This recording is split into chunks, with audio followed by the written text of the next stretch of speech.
Projet Portail était en train de préparer une sorte de documentaire sur la Terre convexe qui parlait Oui, justement exactement. Là, on passe des années pour longtemps à réunir des preuves parce que si on ne fait pas un dossier vraiment très solide, on va se faire démonter par les gens. C'est possible. Il faut que ce soit vraiment solide. Dès qu'il est vraiment solide, on commence à présenter les résultats. Et après ça, qui sait, penser à faire une expédition vers les Noirs ou vers les Sud, on ne sait pas encore, mais bon, il faut avoir des moyens pour ça. Oui, bien sûr. Bon, en plus d'autres projets de l'actualité, comme j'ai dit, il y a la recherche des anciennes civilisations, donc on va dans les grottes, visiter des pyramides dans d'autres pays, chercher des évidences qu'on trouve, par exemple comme en Turquie, qu'on a des symboles qui existent en Amazonie, liés à la tribu des Amazones, tout pareil, qu'on trouve aussi dans les sud du pays, et qui sont tous liés à notre vie, à une même civilisation. Bien sûr, oui. Donc, on est plus tourné vers nos recherches maintenant. Il y a quoi d'autre comme recherche?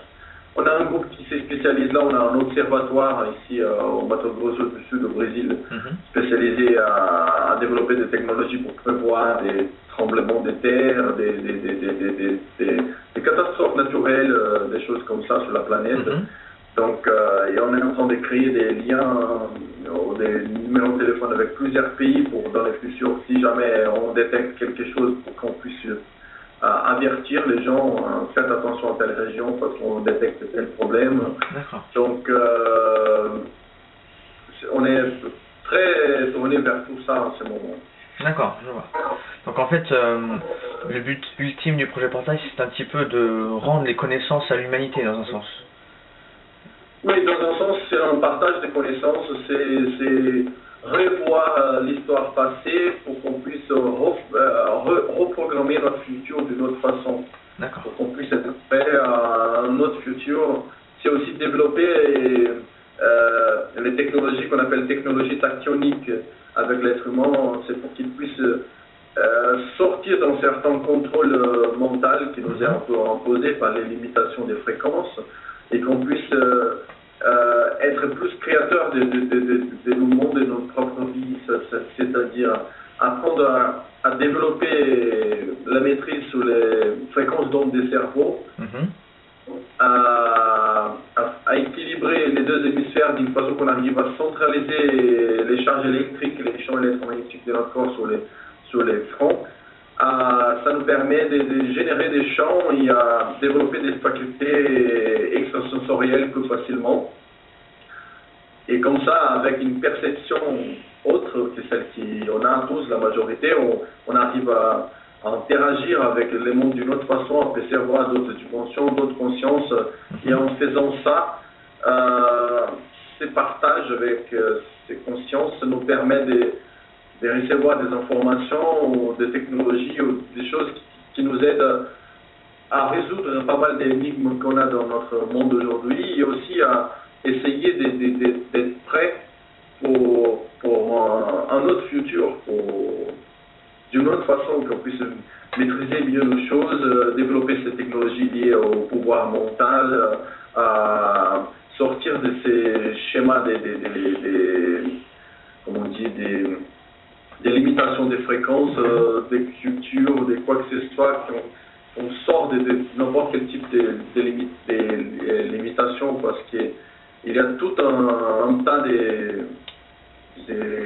la vision des mondes, en fait, qu'on a, c'est laquelle certains vont prendre la vision du monde qu'on va lire dans des bouquins sacrés et basés sur la religion qu'ils ont. D'autres vont se baser sur ce que la science dit que c'est vrai. Et d'autres vont se baser sur ce qu'ils vont regarder à la télé et que les médias vont dire ouais, ça c'est vrai et ça c'est pas vrai. Et en fait, on essaye de sortir un peu au-delà de tout ça, pas en disant que tout c'est faux ou tout c'est vrai, il ne s'agit pas de ça, mais de toute façon, il faut sortir au-delà de tout ça parce que déjà, si on confronte ces trois visions-là, déjà, elles ne sont pas cohérentes entre elles et elles ne nous ont pas aidé à faire un monde meilleur. Déjà, la quantité de guerres qui ont été créées par les différences religieuses, par exemple, dans toute l'histoire. Donc, on voit bien que ça ne nous a pas amené à la paix. Donc, il est important de sortir de ça et avoir sa propre vision de monde basée sur les interactions et sur les choses que nous on voit, que chacun perçoit que c'est vrai pour lui-même. Et basé sur ces expériences, on voit que le monde il est bien différent de tout ce qu'on nous présente, parce que déjà les religions n'expliquent pas tout, elles sont basées sur des dogmes et des choses qu'on ne peut pas questionner.